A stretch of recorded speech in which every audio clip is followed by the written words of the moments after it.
स्वागत है आपका हमारे चैनल पे। आज हम चैप्टर नंबर 1 क्लास 11 के बुक कीपिंग एंड अकाउंटेंसी की जो बुक है उसका सेकेंड पार्ट बना रहे हैं। फर्स्ट पार्ट में हमने मीनिंग ऑफ अकाउंटेंसी डेफिनेशन और बेसिक ऑफ अकाउंटिंग सिस्टम देख लिया था। अब हम ये फोर्थ पॉइंट कंप्लीट करेंगे, qualitative of characteristic of accounting information, basic accounting terminologies and accounting concept और principles and accounting standard and IFRS देखेंगे। तो चलिए आगे बढ़ते हैं।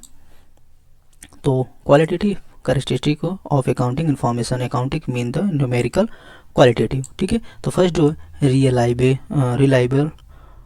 रिलायबिलिटी ऑफ अकाउंटिंग इंफॉर्मेशन, तो इसके 4 पार्ट हैं। फर्स्ट पार्ट का रिलायबिलिटी ऑफ अकाउंटिंग इंफॉर्मेशन जो है ये क्या करता है कि उस जजमेंट का रिक्वायरमेंट होता है जो अर्निंग करता है, potential, okay, and financial position of the firm, ठीक है। और ये डिफर्ड करता है फ्रॉम टू आइटम, ओके। और under stability of accounting information, ये क्या होता है कि ये जो है एक बेनिफिट और information may be increased by making it more unstable and hence useful to a wide cycle of users, okay. And fourth और थर्ड जो है रिलेवेंस ऑफ अकाउंटिंग इंफॉर्मेशन, ठीक है। तो ये क्या करता है कि जो ये all the information is said to relevant which would have changed the outcome of business is disclosed, okay। और उसके बाद ये comparability of accounting information जो है ये आपको जैसे कि information if compare will assist the decision maker and determine relative financial strengths and weakness and prospectus for the future between two or more firm of between periods a single firm, ठीक है। और उसके आगे हम देखते हैं कि basic accounting terminology, ठीक है। बेसिक अकाउंटेंसी टर्मिनोलॉजी क्या है कि फर्स्ट इसके टाइप्स क्या है। फर्स्ट ट्रांजैक्शन के 2 टाइप्स हैं, monetary transaction and non monetary transaction. तो मॉनेटरी ट्रांजैक्शन में कैश एंड क्रेडिट, कैश में जो हम कैश में पेमेंट करते हैं, क्रेडिट जो उधार पेमेंट करते हैं, ठीक है। नॉन मॉनेटरी ट्रांजैक्शन का क्या है मतलब है कि बार्टर सिस्टम, जैसे कि एक माल है, उस माल से दोनों को एक्सचेंज करना, ठीक है।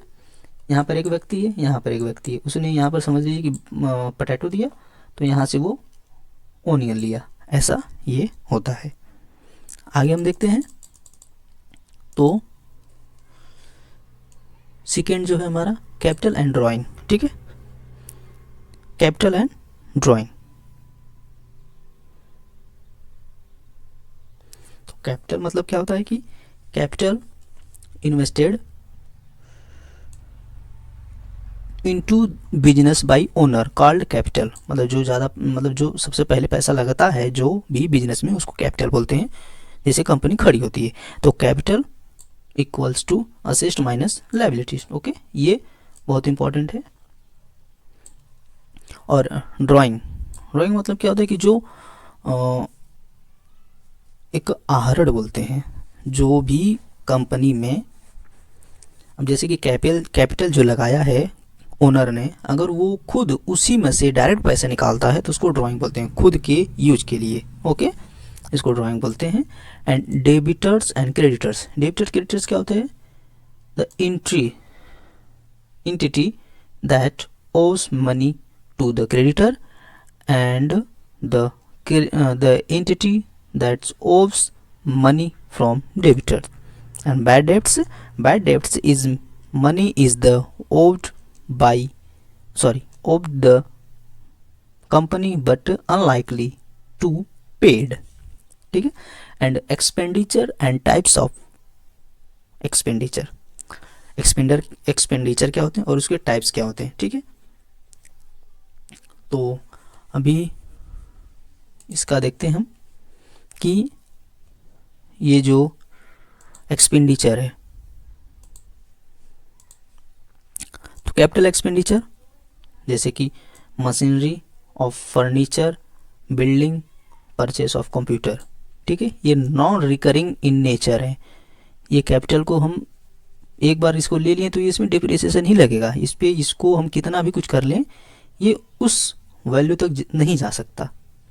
जैसे purchase of machinery, building, purchase of computer, okay, ये हमारा कैपिटल एक्सपेंडिचर हुआ। रेवेन्यू एक्सपेंडिचर क्या होता है कि ये profit and loss, rent paid, salary paid, wages, ये रेवेन्यू एक्सपेंडिचर है। और डिफर्ड रेवेन्यू एक्सपेंडिचर, ठीक है, ये जो है क्या करता है, हैवी लीगल एक्सपेंसेस को ये करता है, ठीक है। कौन करता है? डिफर्ड। आगे बढ़ते हैं तो cash discount and trade discount, ठीक है, ये दो होते हैं सेलर और परचेसर के द्वारा। Trade discount it is the type of discount offer by seller to buyer to price of product only when payment is made in cash, ठीक है। And cash discount this is given by buyer to make payment with stipulated time, okay.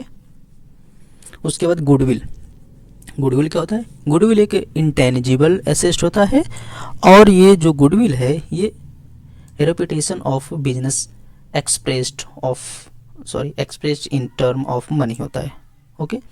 And next है profit and loss. Profit और loss क्या होता है? तो profit जो है ये when the selling price goods is more than the cost price is profit.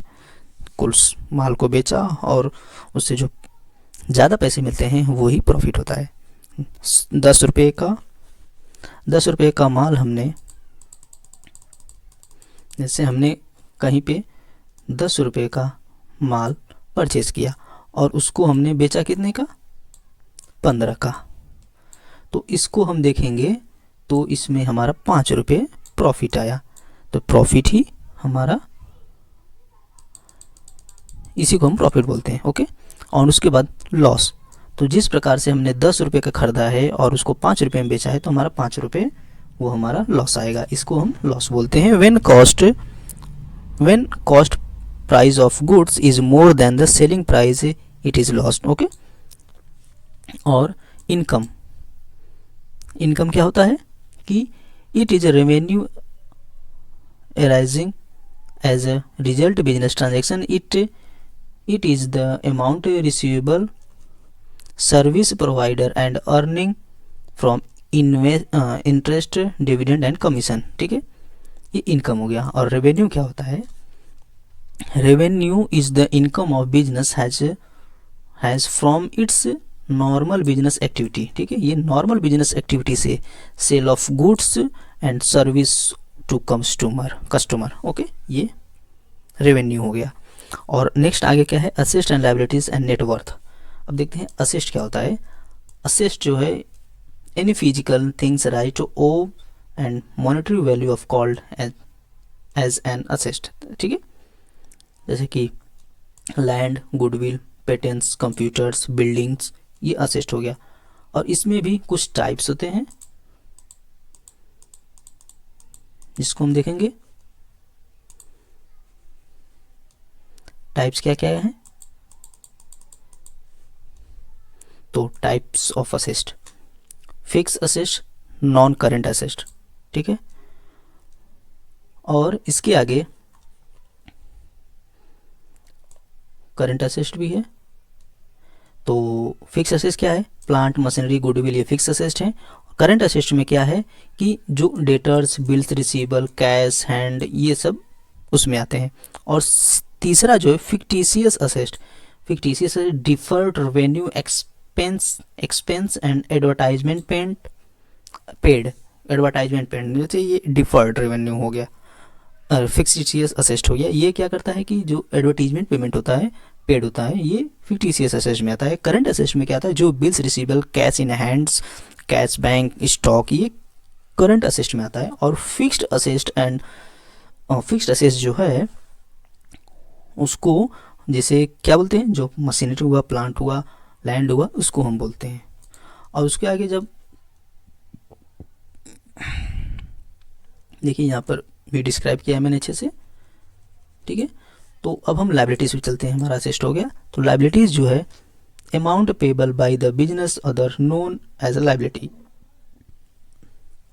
ठीक है। तो लाइबिलिटी में लोन हमने लिया है, क्रेडिटर को देना भी है पैसा, बैंक ओवरड्राफ्ट है, आउटस्टैंडिंग एक्सपेंसेस है, ये हमारी लाइबिलिटीज है। तो इसमें भी कुछ होते हैं फिक्स लाइबिलिटी, करंट लाइबिलिटीज। तो फिक्स लाइबिलिटी जो आपकी है वो secured loan, long term loan, financial institute, ठीक है। अब ये जो लॉन्ग टर्म लोन है ये फिक्स्ड लाइबिलिटीज है। और करंट लाइबिलिटीज क्या है कि जो शॉर्ट टर्म, जो 1 साल के कम का रहता है, उसको करंट लाइबिलिटीज बोलते हैं।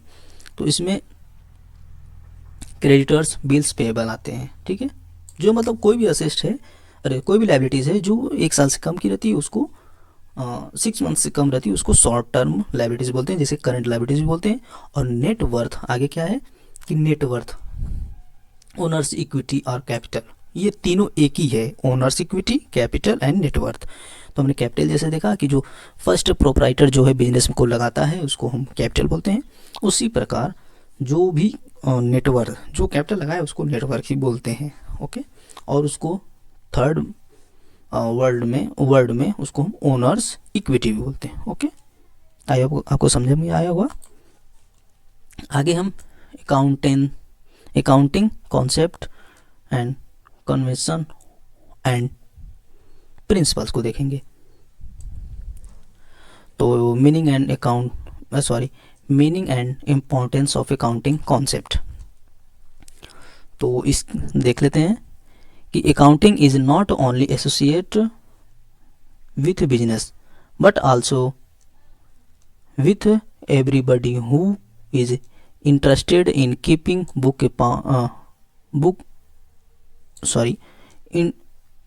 interested in keeping an account of monetary transaction, okay. Accounting refers to financial accounting जो होता है वो रेफर्स करता है फाइनेंशियल अकाउंटिंग को। किस प्रकार, बुक कीपिंग जो क्लासीफाई और समराइजिंग ऑफ ट्रांजैक्शन को करता है इन सिस्टमेटिक मैनर में, ओके। उसके आगे जब देखते हैं हम कि accounting standard AS and IFRS क्या होता है। Accounting standards provide the framework and norm to the followed in accounting so the financial statement of different enterprises become comparable, okay। और ये क्या करता है, ये नेसेसरी है, standardised the accounting principle ensure the consistency and reliabilities of financial report, ठीक है। और नीड ऑफ अकाउंटिंग स्टैंडर्ड, क्या इसका क्या इम्पोर्टेंस है और मतलब क्या नीड्स है, क्या ज़रूरत है। तो to promote better understanding financial statement, ठीक है। To help accountants to follow inform procedure of and practice to facilitates meaningful comparison of accounting financial statement two or more, ठीक है। और रिलायबिलिटी फाइनेंशियल स्टेटमेंट, उसके आगे है to meet the legal requirement and efficiency, okay. आगे हम बढ़ते हैं। तो IFRS international financial reporting standard, ठीक है। International financial reporting standards issued by the international accounting standards board IASB IFRS is a set international accounting standard start how particular type of transaction and other events should be reported in financial statement. IFRS issued to develop accounting standard that would be applicable worldwide and improve financial statement reporting and internationality. I hope आपको हमारा video पसंद आया होगा, तो please like share and subscribe जरूर करिएगा। हम आपको कॉमर्स के क्लास 11th से हर एक चैप्टर को डिस्क्राइब करेंगे। आई होप आपको वीडियो पसंद है, प्लीज़ लाइक शेयर सब्सक्राइब करोगे। Thank you.